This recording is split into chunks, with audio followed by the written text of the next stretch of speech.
Si vous êtes prof de yoga, vous vous demandez certainement comment faire pour créer un parcours exceptionnel pour vos élèves, pour qu'ils aient envie de venir vers vous, pour qu'ils aient envie derrière de rester avec vous, pour qu'ils se sentent vraiment pleinement accompagnés, qu'ils aient envie de vous recommander, bref, pour que ce soit génial pour eux, mais aussi que ce soit génial pour vous, pour derrière avoir, que ce soit du bouche à oreille, de la recommandation, bref, des super avis.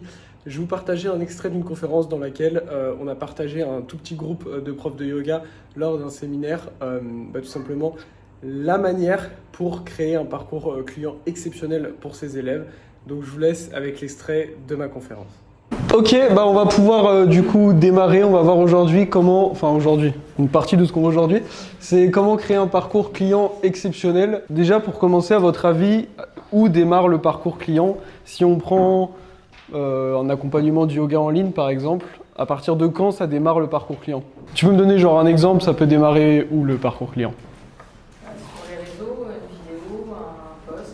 Exactement, c'est tout à fait ça. Donc le parcours client, ça démarre pas que quand la personne a acheté quelque chose chez vous, mais ça démarre à partir du moment où elle a un premier contact avec vous. C'est valable pour nous quand on vend des programmes de yoga, mais c'est valable pour n'importe quelle marque. Par exemple, une pub McDo dans la rue, même si vous n'êtes jamais allé, imaginons, chez McDo, le parcours client démarre dès la première pub. Nous, c'est pareil. Et donc, le parcours client, c'est pour ça que c'est très, très important de pas placer toute son intention uniquement dans votre programme, dans vos cours et dans ce que vous faites en termes de ce que vous délivrez quand la personne a payé. Parce que le problème, c'est qu'aujourd'hui, la plupart du temps, quand je dis vous, c'est en général les profs, ils investissent tous leurs efforts sur leur programme. Donc on voit plein de gens passer des mois, essayer de créer des vidéos parfaites, etc. Le souci à faire ça, c'est que on prend qu'une toute petite partie du parcours client qui est quand la personne a payé, qu'est-ce qu'on lui délivre. C'est important de bien délivrer, mais c'est aussi important de donner aussi envie aux gens de venir. Et ça, ça démarre effectivement dès le premier contact, comme tu l'as très bien dit. Donc tout démarre par le parcours prospect vers le client. Donc déjà pour juste reclarifier les termes, j'essaie de faire le moins marketing possible. Mais du coup, le prospect, c'est la personne qui n'a pas encore acheté chez vous, mais qui vous a découvert ou qui vous connaît. Et le client, c'est tout simplement quelqu'un qui a payé. Une grosse erreur, par exemple Valentin fait beaucoup cette erreur, c'est de dire le client alors que la personne n'est pas cliente. La personne juste vous connaît. Quand vous échangez avec quelqu'un qui n'a jamais payé chez vous, c'est pas un client, c'est un prospect. Okay ? Donc, si on prend en 3 étapes, on a l'inconnu, il ne sait pas qui vous êtes. On a le prospect, il vous a vu peut-être sur une vidéo, peut-être sur un contenu gratuit, peu importe. Et le client, c'est quelqu'un qui a tout simplement payé quelque chose chez vous. Donc, voici un exemple typique du démarrage du parcours client. La personne vous découvre sur un format court, comme tu disais sur une vidéo par exemple. Derrière, on va envoyer la personne vers une page de capture. Est-ce qu'il y a quelqu'un qui ne sait pas ce que c'est une page de capture? Ouais.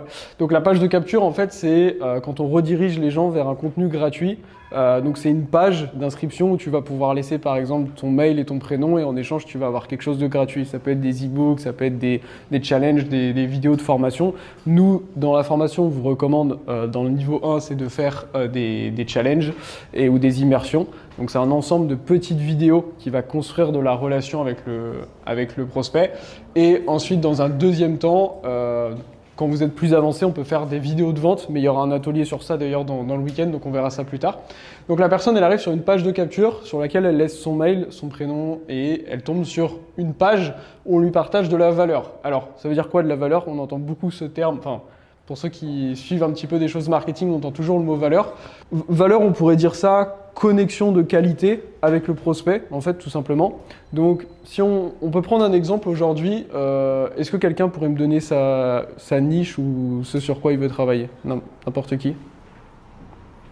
Vas-y. Les personnes qui sont de fatigue chronique. Ok, c'est quoi? C'est des femmes, des hommes? Des femmes jeunes. Ok. Bon, on va prendre des femmes, on va rester simple comme ça, des femmes jeunes qui souffrent de fatigue chronique. Eh bien, imaginons, si on prend la première étape, la personne a pu te voir sur une vidéo où tu donnes, je sais pas, un conseil spécifique pour les femmes qui souffrent de fatigue chronique.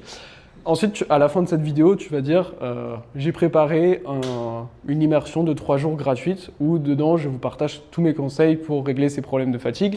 Et tu vas du coup envoyer la page de manière automatique. Après, c'est de la technique, mais on envoie automatiquement la page à cette personne, elle va pouvoir s'inscrire. Et derrière, elle va tomber du coup sur la page de valeur où ça va être par exemple le premier jour de ces 3 jours-là, s'imagine tu fasses un challenge de 3 jours, bah, c'est la première vidéo où dedans tu vas lui donner plein de conseils. Par exemple, tu vas lui expliquer pourquoi elle dort mal, enfin pourquoi elle souffre de fatigue chronique, ça peut être quoi les raisons, qu'est-ce que peut-être elle a déjà essayé qui ne marche pas, qu'est-ce qu'il faudrait peut-être qu'elle mette en place. Voilà. Et le but, c'est que ça va créer une connexion entre toi et la personne pour qu'elle se dise « Ah ouais, en fait, elle a plein de choses à m'apporter, c'est super, il y a plein de choses que je ne connaissais pas, ça me donne envie d'aller plus loin. » Et le but, ça va être que dans cette vidéo, à la fin, tu vas dire à la personne, bah écoute, si tu as envie qu'on échange ensemble de manière plus individuelle sur ta problématique du sommeil, enfin de la fatigue, eh bien, tu peux prendre un rendez-vous avec moi, on va en discuter, voir si je peux t'aider, qu'est-ce qu'on pourrait mettre en place. Donc ça, c'est la 3e étape. Et j'ai tout regroupé sur une 4e étape, mais ça pourrait être plusieurs étapes, qui est le rendez-vous. Donc quand tu vas discuter avec la personne, comprendre ses problèmes, ses objectifs, etc. Dans ce rendez-vous, tu vas pouvoir lui vendre éventuellement ton accompagnement. Et ensuite, la dernière partie qu'on évoquera beaucoup par la suite, c'est le onboarding, donc c'est le démarrage. Comment ça se passe le démarrage avec la personne? Donc quand elle paye quelque chose chez toi, comment ça se passe dans les minutes qui suivent? Une fois qu'elle a payé, qu'est-ce qui se passe? Ça, c'est les 4 grandes étapes. On va commencer ensemble par voir les choses à faire pour créer un parcours client exceptionnel. Et après, on verra l'ensemble des choses à ne pas faire si on veut justement garder un parcours client exceptionnel. Avant l'achat, on va diviser ça en plusieurs étapes. Donc avant l'achat, il y a déjà une première expérience qu'on pourrait appeler expérience de confiance. Quelque chose qui est très très important déjà, c'est qu'il faut être clair sur votre promesse. Le client, bon ça on le répète beaucoup au début de la formation, avec nous on définit votre niche, votre cible, etc. Il est très très important que le client puisse savoir ce qu'il achète et ce qu'il va obtenir. Donc ça passe par 2 choses, ça passe par la clarté de votre message et ça passe aussi par la clarté de votre script de vente. Donc dans la formation, il y a un très très gros module sur la vente et ça c'est vraiment super important d'être très très clair sur ce que vous partagez et les résultats que vous allez pouvoir amener aux personnes. Il faut avoir beaucoup de cohérence là-dessus. Par exemple, si on reprend la fatigue, le thème de la fatigue chronique pour les jeunes femmes, là, si tu leur dis voilà, en 15 jours, tu vas péter la forme, être au top, plus avoir aucune fatigue et tout, et qu'en fait, ton programme, imaginons, il dure pas 15 jours, il dure 4 mois et qu'au bout de 4 mois, elles sont crevées, là, c'est pas bon. C'est pour ça que c'est important d'être très clair sur les résultats que la personne va pouvoir obtenir. Alors attention, parce que ça peut aller dans les 2 sens. Des fois, vous allez pouvoir, entre guillemets, vendre trop de résultats par rapport à ce qui arrive derrière, donc c'est pas bon. Mais parfois, vous allez vendre trop peu de résultats. Peut-être que vous sous-estimez ce que vous être capable aussi d'apporter aux gens. Et c'est bien de mettre en avant ce que vous allez pouvoir apporter aux gens. Donc très important, pas de surprise, que ce soit sur le format de votre accompagnement, etc. C'est-à-dire que si vous expliquez, voilà, dans mon accompagnement, tu peux me poser des questions 7 jours sur 7, je te réponds en 5 minutes. Et qu'en réalité, une fois qu'elle démarre, la personne, vous lui dites, moi je réponds aux messages une fois tous les 15 jours, ça ne marche pas. Donc pas de fou là-dedans. Et j'ai noté aussi pas de jargon. Qu'est-ce que ça veut dire par ça? Ça veut dire qu'il faut vraiment, quand vous communiquez avec les personnes, vous mettre à leur niveau de compréhension de leurs problèmes. C'est-à-dire que nous, quand on parle par exemple avec l'Académie du yoga, de marketing, de business, etc., on va utiliser les mots les plus simples. J'essaie d'utiliser le moins de mots marketing possible, etc., pour pas faire peur aux gens et pour pas les perdre. Vous, c'est pareil. C'est-à-dire que si demain, on va reprendre l'exemple, Alexandre il parlait des blessures tout à l'heure, si vous avez un programme qui règle certaines blessures, si les gens ils ont je ne sais pas quel problème, à des disques lombaires, etc., la plupart du temps, ils vont juste se dire « Ok, moi j'ai mal au dos ».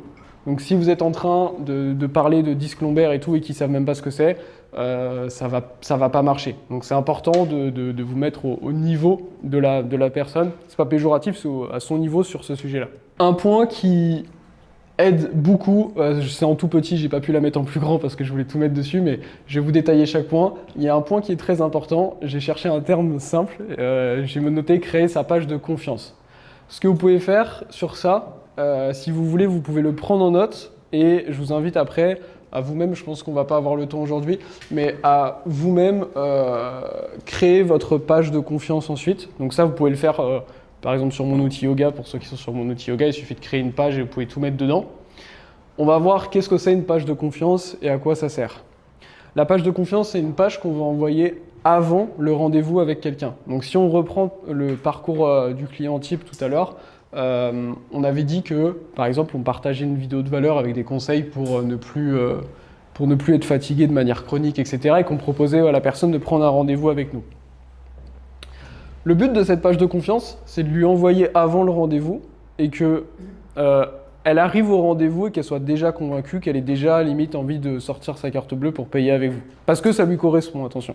Et ça, cette page, ça va vous faciliter énormément la tâche, à la fois quand vous allez vendre, mais aussi si plus tard vous voulez déléguer la vente à d'autres personnes. Par exemple, pour l'Académie du Yoga, là, si vous avez rejoint l'Académie du Yoga il y a moins de 6 mois, il y a très peu de chances que ce soit moi qui vous ai vendu le programme.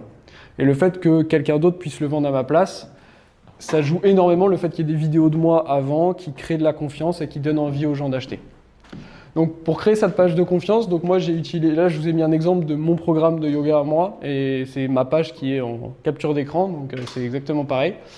Donc quand quelqu'un réserve un rendez-vous avec moi, comment ça se passe ? J'ai mis une page où en haut je lui ai écrit félicitations, tu as réservé ton rendez-vous avec moi.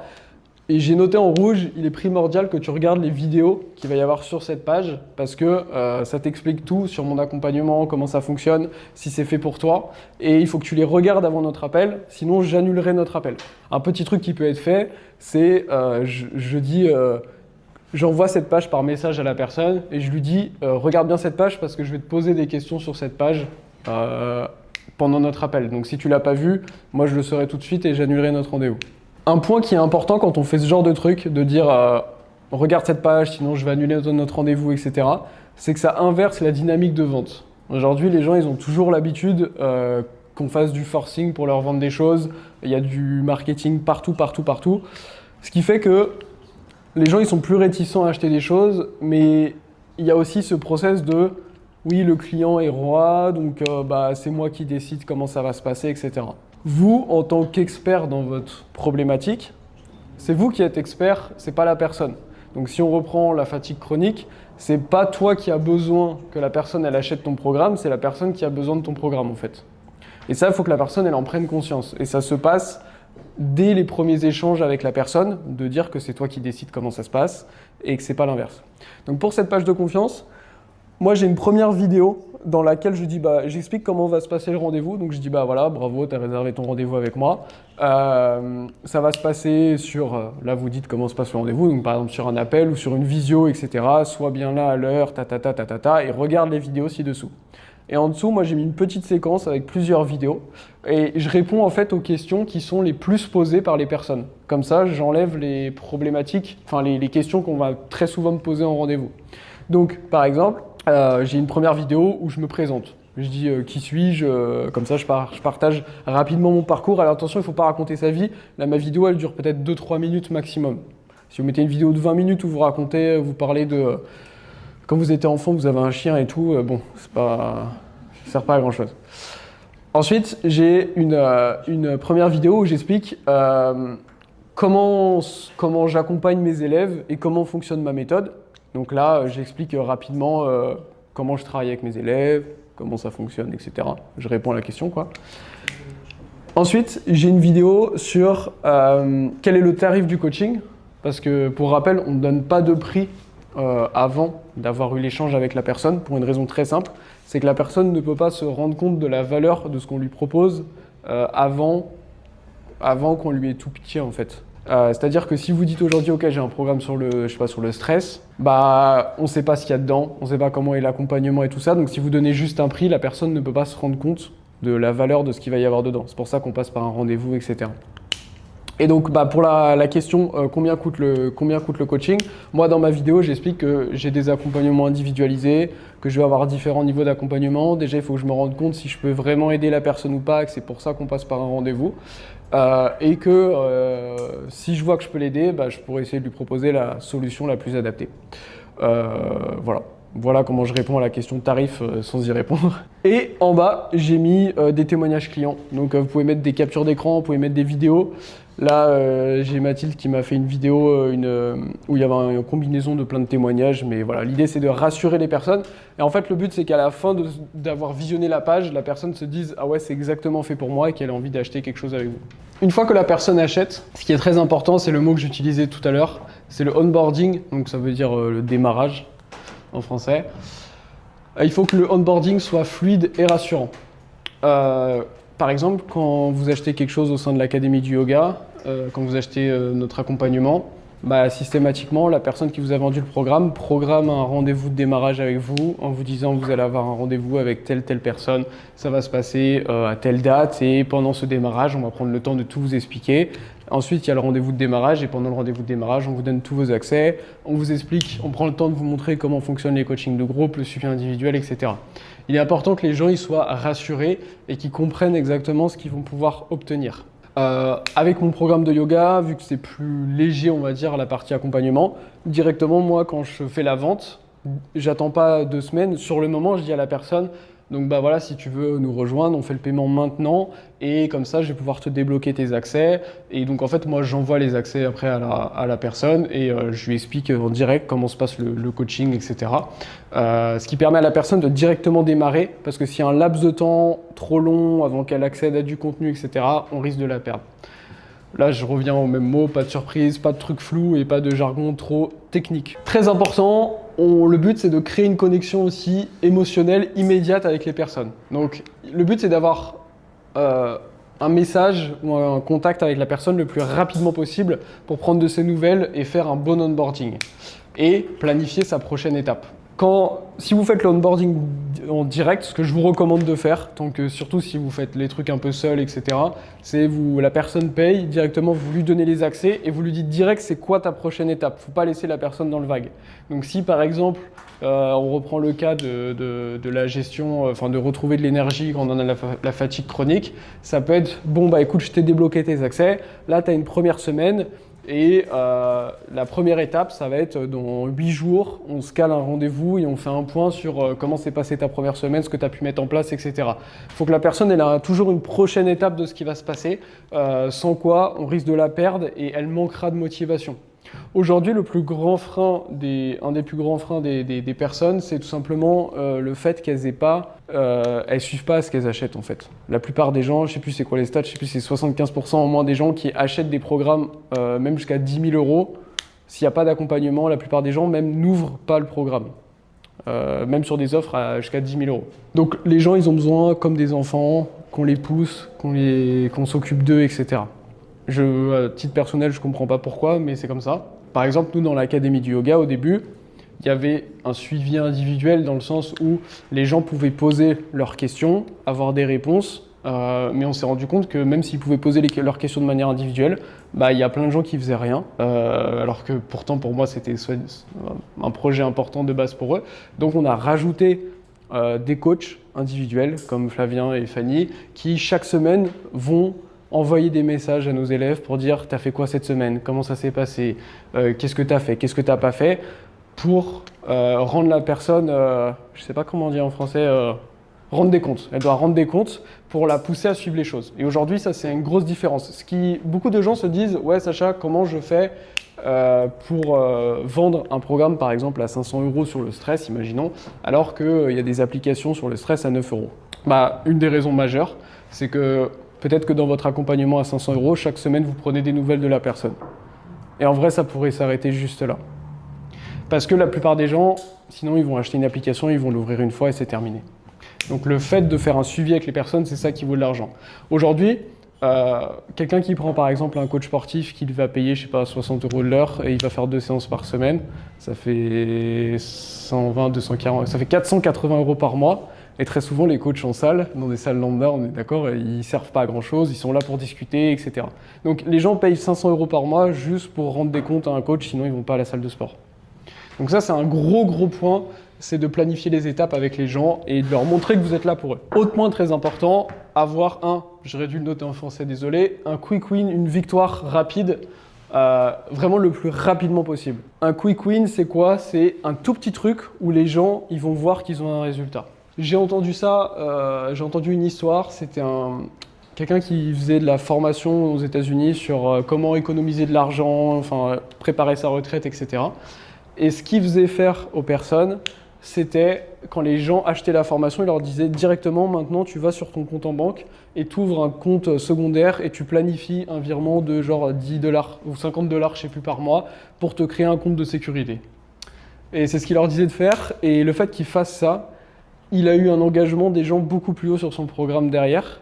Parce que sinon, la plupart des gens, ils achetaient le programme, ils regardaient une vidéo, ok, il faudra que tu fasses ça, ça, ça comme stratégie, machin, et en fait, ils faisaient rien. Alors que là, le fait que les gens, directement, ils aillent dans leur application bancaire, ils fassent un truc, ils mettent en place un virement, ils disent « Ah ouais, j'ai déjà commencé à mettre en place des choses », et rien que cette toute petite victoire, ça faisait une grande différence derrière. C'est-à-dire que les gens suivaient beaucoup plus le programme.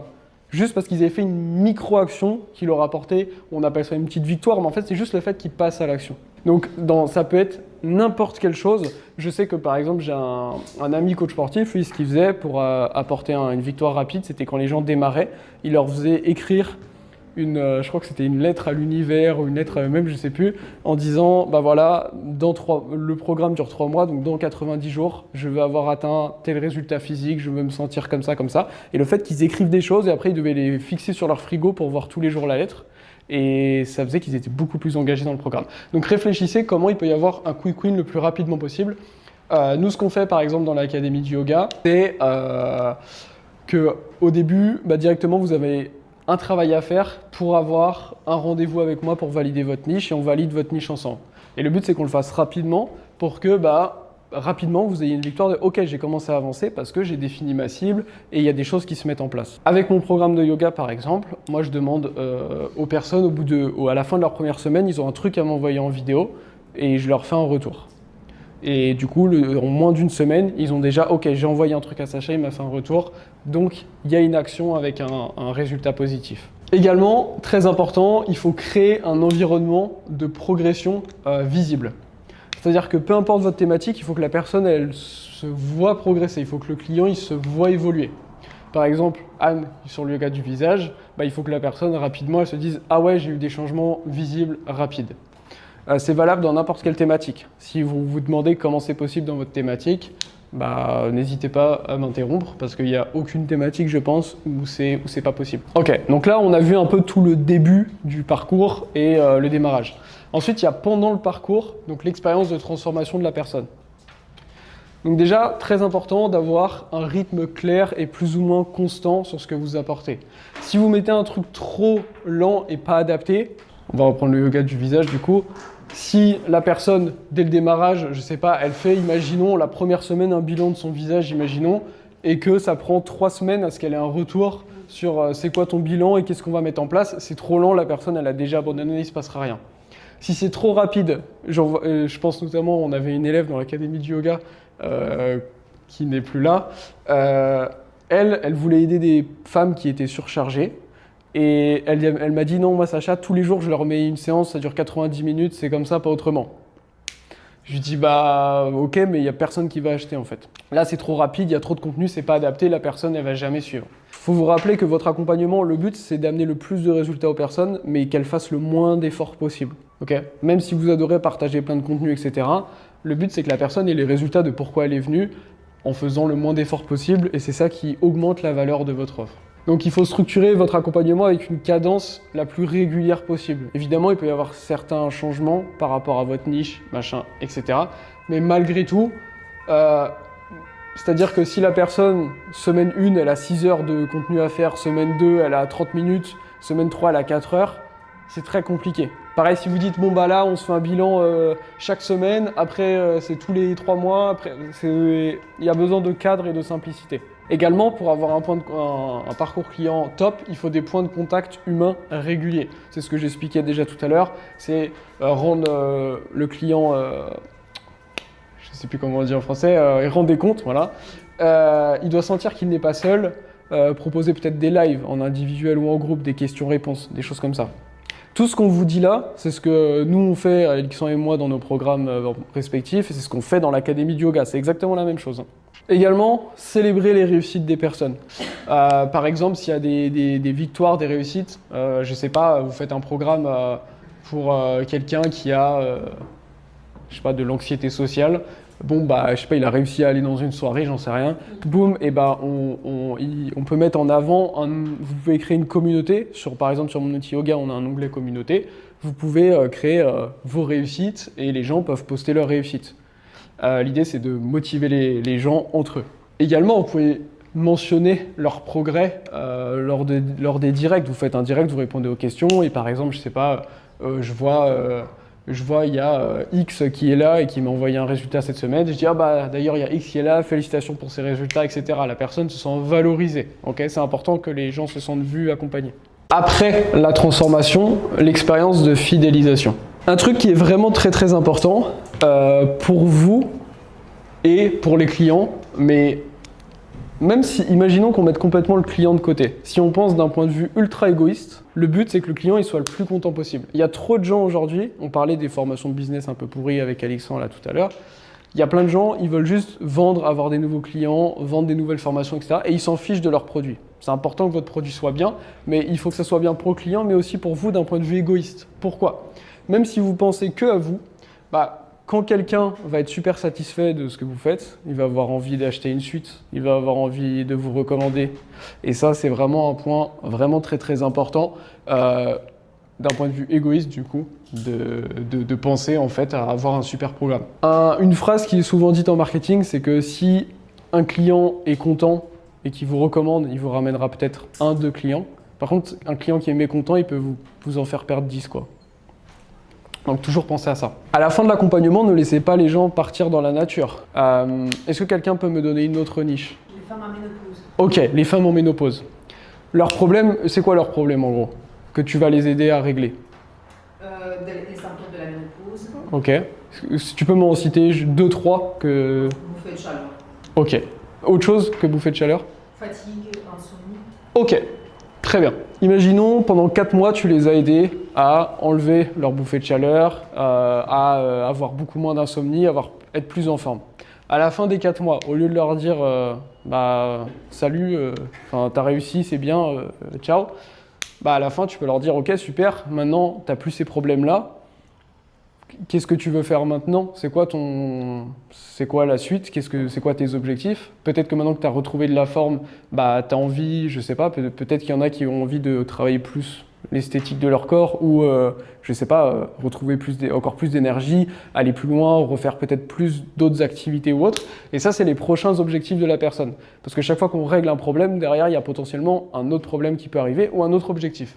Et du coup, le but, c'est de les accompagner après sur une suite, sur leur prochain objectif. Avant de passer sur les choses à ne pas faire, comment on fait pour proposer la prochaine étape ? C'est tu fais un bilan, très important. Prévoyez un bilan, c'est toujours mieux, même en individuel à la fin de l'accompagnement. Donc au bout des 4 mois, tu as fini un accompagnement avec, Catherine qui est en ménopause. Ok Catherine, maintenant ça va mieux. Tu fixes avec elle ses objectifs. Et l'objectif, ça va être du coup de lui vendre une suite, si elle a envie. Mais quand votre programme il est bien construit, si votre programme est assez court, 3-4 mois, l'objectif c'est que 50% des gens ils achètent une suite avec vous. Et ça c'est vraiment très faisable si votre programme il est bien. Et l'avantage de faire ça, c'est que vous aurez de moins en moins besoin de nouvelles personnes. Parce que les gens vont pouvoir avoir acheté une suite directement avec vous. Donc imaginons que vous vendiez un premier programme, je sais pas, je vais dire un chiffre rond à 1 000 €. Il y a 10 inscrits. En janvier, il y a 10 inscrits à 1 000 €. Ça fait 10 000 €. Si on sait que la moitié vont racheter une suite, et que la suite, imaginons que ce soit au même prix, à 1 000 € encore, si au bout de 3 mois, la moitié achète, vous savez que vous avez déjà 5 000 € qui va arriver ensuite, sans avoir besoin de trouver de nouvelles personnes. Et il est 7 fois plus facile, statistiquement, de revendre à un client qui est déjà existant que de chercher des nouveaux clients, que de vendre à un nouveau client. Donc ça, c'est un point aussi super important, c'est de pouvoir vendre une suite aux personnes, évidemment quand ça correspond et que leur objectif match avec ça. Alors, maintenant qu'on a vu toutes les choses à faire, on va voir les choses à ne pas faire, même si la plupart des gens font cette erreur. Et ces erreurs-là, elles détruisent vraiment votre parcours client. Donc déjà, avant l'achat, vendre sans préparer l'expérience derrière. Alors, attention, parce que vous pouvez vite partir dans des mauvaises directions. Ok, donc là on a pu voir exactement ce qu'il faut mettre en place pour créer un super parcours client. Peut-être que si vous n'êtes pas du tout familier avec le fait du digital, de développer votre activité, du marketing, etc., il y a peut-être des termes qui ne sont pas encore complètement clairs pour vous. Peut-être que vous êtes perdu, notamment sur toute la mise en place technique. Sachez qu'on a accompagné jusqu'à maintenant plus de 150 profs de yoga à ajouter 2 à 4 000 € par mois à leur activité avec l'école que j'ai fondée, l'Académie du yoga, puisque moi-même, ça fait maintenant plus de 6 ans que tous les mois, je vends justement des programmes de yoga. J'ai accompagné plus de 2000 élèves à travers le monde dans plus de 20 pays, donc je sais exactement ce dont je parle tout simplement.